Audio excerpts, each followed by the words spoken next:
Okay, welcome everybody to the global sales meeting for June 2024. So we are in July, but this is a look back over the month of June and very much a look back over the first half of 2024. We're at halftime for the year, so it's a good time to pull ourselves out of the day-to-day and just look at how is our performance and where do we go from here to reach that $1 million number by 2025, 6 more months. So the one line in summary for June 2024 was this. We have sales consistency is improving, which is fantastic. However, we have a clear need to do three things, which is continue to invest in training programs. We made great progress on SDR onboarding process and tooling this month, and definitely still more to go. Improving our lead generation channels. The US market is seeing higher quality leads from the activities we're doing. We're still struggling a little bit in the rest of the world market, as well as MENA, outside of direct referrals or direct traffic. The third big opportunity we have is to improve our sales and engineering collaboration. This is a new process, new system building out a B2B engine. And they say that accidents happen at intersections. And often when there's hands off from sales to sales engineering to clusters, there's lots of different people involved, lots of different handoffs involved, which we need to get better at. We get better by doing. So it's really just the reps and sets of improving how we do this. But let's jump into the details. So this is our closed won revenue for 2024. We set a target of $1 million closed won, which is definitely an achievable target, and we'd love to outperform that. But this is how we're tracking so far. We're at $302,000 of closed won. This does not include InDrive, which Atta and Noreen have been doing an incredible job of getting that across the line with Imran and others. Doesn't include InDrive. It does include Ibexus, which is currently in a danger zone, and we're trying to recover that account. But regardless of where we are, there's clear momentum in doing what we're doing, which is great to see. New customer logos. These are the new logos we've signed over the course of 2024 so far. We also have a number of case studies that have gone live and more to come. It's really important we celebrate the wins, because one thing we're finding as a challenge on the SDR front is really having referenceable logos. When customers ask us or prospects ask us, who do you work with? And if we can say we work with household or brand names that they know that they use, for example, InDrive, that has a lot of social proof and carry. So it's never going to be harder than getting our first few set of logos and customers on B2B. But these are all great wins. And the more logos we get, the easier it is to welcome more companies to our services and what we do. Okay, next up is LTV. Does anyone know what LTV stands for? Yeah, lifetime value. Nice. Thanks, Atta. And what is lifetime value? Of what? Of a customer? Or just the way of thinking about it. What does it actually mean? So, total revenue that we can, get from a customer. Yeah, it's great. So that is lifetime value. And there's one other addition way to think about it, which is this total revenue, including our margin, right? So it's like, how much is the customer worth? Also, how much does it cost us to make that customer successful? So how much do we get to keep as a company? Now, this concept of lifetime value is actually important for any business. Any business needs to understand how much is the customer worth? Because if a customer is worth $10,000 and we can buy them for $5,000, that might be good. But if we need to pay $20,000 to buy them, that's bad. It means we're losing money in the customer. Now, we did some work over the course of 2020, over the course of June rather, and we worked out the Devsinc lifetime value is around $70,000 per client. Now, this number is always moving and changing because the inputs are always moving and changing. I wanted to walk you through why this is important. So how do we calculate this lifetime value? The average revenue per year is roughly $60,000. And you can think about that as $5,000 per month times 12 gets us to that 60. On average, our customers have 1.5 threads. Okay, so that means each customer should be generating about $90,000 a year in revenue. The 60 times 1.5 gets us to the 90. Now, the average customer stays with us for 1.6 years, right? And customers will always move on. We have some customers that leave us after 3 months, unfortunately. We have some customers that stay with us for 8 years, which is fantastic. But on average, it's 1.6. So that's $90,000 times 1.5 years gets us to 170 or something like that. Let's call it 150. And then there's a margin we make on that customer, which is after all of our costs and services, not just of the engineering talent, but also you and I and marketing and the website and operations and everything we do at Devsinc, we assume it's about a 50% margin. So what that works out is you run the numbers, it's about $70,000 per customer. Now, some customers are going to be a lot smaller than that. Some customers are going to be a lot bigger than that. But this is a really important number, which means every customer we get should on average be worth $70,000 of value to Devsinc. This is a good number because it means that if we want to target a 5-to-1 payback, which means for every customer we acquire, we make 5 times our money back, it means we can spend roughly $15,000 to get one customer. Now, you don't actually do that. You don't actually pay for a customer, but you do pay for it in sales and marketing and case studies and engineering and all the momentum of the business. That's how we actually do it. But if we had a magic wand and we could go buy customers for $15,000 each, we'd do that every day of the week. Now, this is a really important number we're going to focus on over the course of the second half. As we grow, we want to make sure that we're profitably acquiring customers. Because if it costs us too much, then we need to rethink our strategies and our investment. But if we can maintain a $15,000 payback, that's a very good return on investment. We buy them $15,000 and they're worth $70,000. Maria, does that make sense? Yes, it completely makes sense. Awesome. Anything I missed that would be helpful or any questions? From anybody, not just Maria?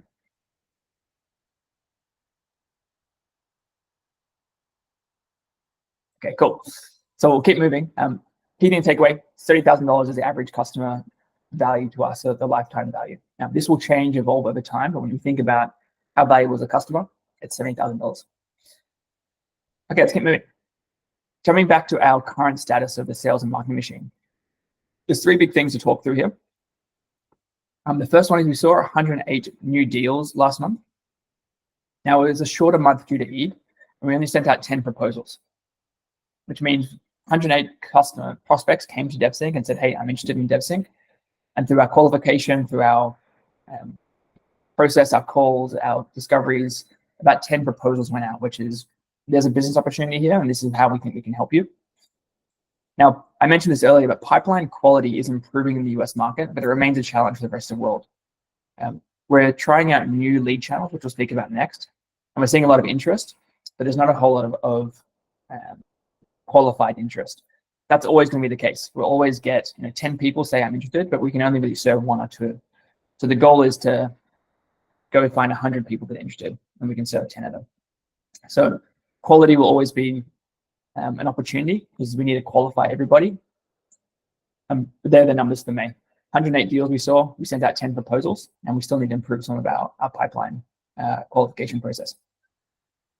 The second big goal, second big event in June was our SDR training and development. We are seeking to improve our processes and our consistency. The SDR team has been incredible in showing up to these meetings, understanding the process, providing feedback, and I've rolled out a few initiatives to make this more streamlined, such as our engineering request form. So anytime the SDR team needs a request from engineering, they fill out a form that goes to one spot, and Remit and the team are on top of that. We also rolled out an SDR onboarding playbook to get everyone familiar with the processes and tools we use, and we have many of our team members completing that now. Rita from the SDR team set a really good example of that. Same with Eamon, going through and completing that, and as well as providing feedback on how we can do that better.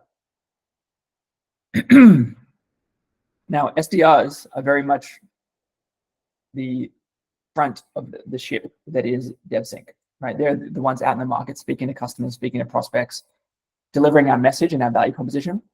Now, over time, we want to have not just 10, we have 20, 30, 50 SDRs, growing Devsinc and being the front of that engine. But to do that, we need to make sure we can ensure that these first 10 are super successful. So Rita, Eamon, and others, thank you for helping us build out this machine. We know there's still things we need to refine and get better, but really I'm building out the success story and proof with you guys. So thank you for working with us and building it out. The last big thing was sales and engineering collaboration. So we unfortunately had a bit of a rough experience with Ibexus. This was due to us outsourcing the work, but I think there's always times for reflections around how we could have done that better. Facil's seeking a schedule call and see how we can get it back on track. But also Remit is working on the processing future to ensure we have really good handoffs. I mentioned earlier, accidents happen at intersections, and this is one of those things where when we're handing things off between different teams, we want to make sure we can do that really well. Okay, here's our deals. I mentioned we had 107, 108 over the course of June. This is what we've been seeing the last 6 months. Now, we only adopted HubSpot in June, so that's why that number is so low. But you can see we're generally looking at 100 deals every month of people coming inbound.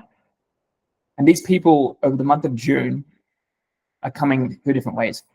Paid social, as in Facebook, was a new channel we turned on in the month of June. And this will take some time to refine. We had roughly 30 people find us directly, come to our website and express their interest in our services. We had 10 people offline. This is predominantly outbound. 6 people found us through Google, 5 on AdWords, 1 on outbound, and 1 referral. Now, across these 100 or so deals I mentioned, only 10% of these are actually qualified. But turning up the volume on all these channels is really important. So spending more on social, having a more organic engine, doing more outbound, all this stuff goes to increase that deal number, which ultimately drives the machine. Last thing to mention on this 108 deals, this excludes any recruiting or job applications, which we have a ton that come through our funnel, people interested in working with a great company and brand that is Devsinc. We qualify them out, so they're not in this number. This is really just people that have a business opportunity. SDR activity and metrics. So here's how our SDRs are tracking. We rolled out a new program to track all activities in HubSpot over the course of June. Bilal's been doing this incredibly well, so way to go, Bilal. If you're on this call, thank you so much for leading the charge. Now we have the right tooling and process for our SDRs. We should be tracking more of these activities in here. Now, activities are calls, meetings, WhatsApp messages, LinkedIn messages that drive conversations, which drive those deals and discovery calls. So this is really a leading indicator. The more activity we see, the more discovery calls, the more business opportunities we should have. Bilal, are you on the call? Yeah, I'm on the call. Awesome. Any words to share? Way to go, man, in leading the activities. Thank you so much. This is all with your guidance and your initiative that you take for STS training and retraining. So we will keep adding more. Yeah, I'd love to take credit, but I think the credit was credit to Usman last month. He's been doing an incredible job on this, and other leaders. But as I mentioned earlier, supporting you, Bilal, and all of our other incredible SDRs to, be more productive, not get slowed down by process, track activities, have great data is super important to the company and building out a B2B machine. So thank you for leading by example. Thank you. Okay, so what's coming up for July 2024? There's 3 big focuses for us. The first one is improving SDR lead generation. As we sit at 100 deals per month, turning that up is going to be a mix of lead channels, paid social, AdWords, etc. It's also going to be supporting our SDRs with better data, better training, better answers from engineering. All these things go a long way. That's a really big focus for us in July as we continue that. We have weekly SDR training, which we've been running, and we're going to keep investing in that to ensure that once our first 10 SDRs are super successful, we can quickly turn that into 15 to 20 to 50 and beyond. The second big goal for 2024 in July is sales, engineering, and delivery collaboration. We saw that case study with Ibexus. We're working with another handoff right now with ProLead, but we need to get better at doing these handoffs and having consistent communication, not just for ourselves, but also the client. As we bring on more B2B clients, we want to have a really clear, repeatable process for how we get them successful. Whether that's handoffs to a customer success manager, whether that's sending them swag, whether that's having a 2-week check-in call, whether that's a 30-day survey, all that stuff. We need to build out this machine so we're really buttoned up, because then clients will trust us. Inevitably, when things will go wrong, they want to know that we know exactly what we're doing and how we can resolve it. And thirdly, close 200K of new business revenue. So we had, at the end of June, $440,000 of late-stage pipeline. That included InDrive for 240, which is a very exciting deal. As I mentioned, Atta and Lorraine are working on that and getting that live. Lorraine, you mentioned you're up working hard last night to get the resumes across. So thank you for doing that. And Atta, way to go, and hopefully starting July with a bang.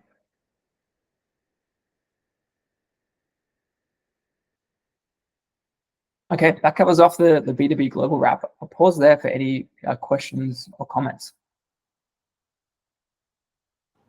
The number of deals that you mentioned that are coming in our pipeline, 100 plus, does this include the people who are reaching out for us for internships and all that? This does not include those people. Okay, so this is clean leads. Okay, maybe. I would say it's clean for like 95% clean. But the way that works is people come through our form and say, I'm interested in a job or employment opportunity. We don't put them into the sales machine. We just send them an email from you, Usman, saying, thanks so much for your interest. Go to the careers page. Excellent. Awesome.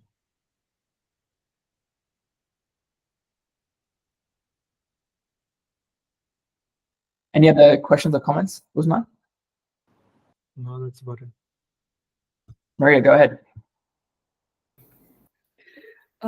Just one question about the engineering needs. That do we have any estimation that in next 1 quarter maybe, how many engineers on like front end, back end, or onward technology do we have that assessment number, that how many engineers we're gonna need in that particular domain if we lock the clients, like either that is from the enterprise level, because that is missing in this.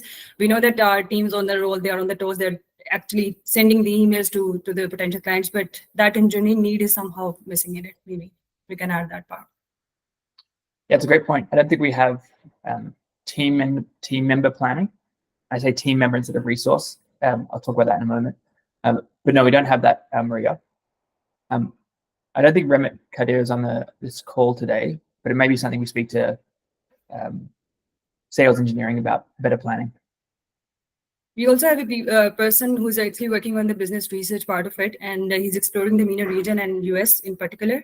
So we might be sharing some data points with, and he also had a meeting with Marine recently. So we might be able to help you on that too. If you need that. Awesome. I'll take that down, Maria. Thank you. Cool. While we wait for our next question, just something I want to share with everybody. There's some words that we use internally, which are fantastic words and very descriptive words. When we use them in a client-facing role, it can come across sometimes a little bit less than sincere. Let's put it that way. One of these words is resource, right? Now we can describe resources internally, but whenever we speak to a customer or a client, I strongly encourage everyone to use the word team member or person or people, because ultimately they are people with skills and experience. But it's very important. We can supply 10 great team members to work with you versus like 10 resources. So I know that will take time to change, but that word is quite important. If we can shift our language on it, it'd be very impactful. Even in our internal meetings, we should not be using this word. So resource is a big no. We should be treating. We should not be using this word at all. Cool. Yeah. All right. Usman, Atta, to our sales regional heads, any sort of commentary on the last month? Anything I missed that would be helpful to share with the team? Yeah, it's good so far. So June has been lucky for US particularly. So we got closed all 2 customers, and one of them has just made the initial payment, and we have kicked off the project. So yeah, I mean, it's going good for the North American market. Awesome, Usman. Thank you for leading it. Atta, any commentary before we jump to Javad's question? No, we're good. I think we have covered everything. Yes, Javad, please. So we have a graph where we show that we have lost this much percentage. Do we have the top 5 reasons for that? Yes, we do track that. And we track that in 2 ways. We track closed lost reason. Why do we lose it? Budget, authority, timing, competition, etc. And we also track the description, which is some commentary around that. We have that closed loss report, which I'll add to this report monthly so we can see it, and I'll also share that after the call. I don't have it on the screen, but it is it's very helpful data. Makes sense. If we can add that, and also what are the action items so we can improve based on that? Totally agree. I'd say speaking offhand, the two biggest things I think about with this is one, the number one reason we lose clients would be not qualified at the moment. They don't have a clear business case for how they can do it. We're still speaking to them because we need reps and sets of doing the thing. But I do think at the top of the funnel, we need to get better with our qualification criteria. Do they have goals? Do they have budget? Do they have timing? Because often we find at the end, they might not be the best fit. The second thing is we're always going to lose 9 out of 10 deals. Lose as in lost them for some reason. So the bigger thing is not so much moving our win rate from 10 to 11%. It's going to be about moving our deals from 100 to 200. That's the next step in this journey. We needed to build the process and get the machine humming, and I think we're definitely getting there. Only then can we really turn up the volume and start spending more and doing more activity. But I think the bigger wins are going to come not from improving the win rate, it's going to come from increasing the volume. Makes sense.